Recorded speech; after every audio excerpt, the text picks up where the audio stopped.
Hello guys, ito na naman ang ating panibagong araw. So, mag-create na naman tayo ngayon ng panibago nating tutorial. So, nung nakaraan, nag-create lang tayo ng username and secret. So, hindi natin na-check kasi kailangan natin i-configure sa line console 0 saka line BTY. So, ngayon ilalagay natin paano naman tayo mag-configure ng i-configure natin yung console. So, hindi siya nag-take effect kasi hindi pa natin nalagyan ng console. So, ngayon ang gagawin natin, mag-configure tayo sa console. Right? So, enable natin yung ating switch. And then, ipasok natin yung ating password. Then, pasok tayo sa ating global config. Alright. So, nung nandun na tayo, papasukan natin yung console tapos lalagyan natin ng password. So, pasok tayo sa line, then console 0. Tapos ilagay natin yung ating password. So, password. So, ang ating password na gagamitin ay yun pa rin, si Top CCNA pa rin para hindi natin makalimutan. Top CCNA. And then, login. Local. Right? So, yun lang ang pag-configure kay line console.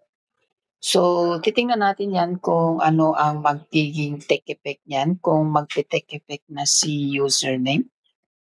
So, ang gagawin natin, since okay na si console,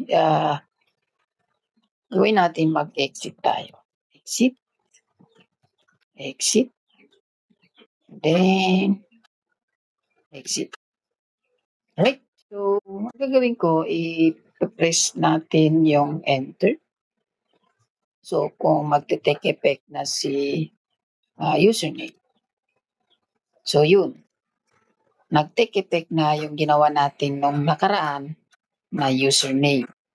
So, ang gagawin natin, kailangan natin i-enter yung ating pangalan. So, pangalan mo. And then, pag kailangan maging tama yung spelling kasi kung mali ang spelling, hindi talaga papasok yan. So, subukan natin. Suharta. And then, kahit tama yung password, hindi pa rin niya tatanggapin. So, di ba invalid?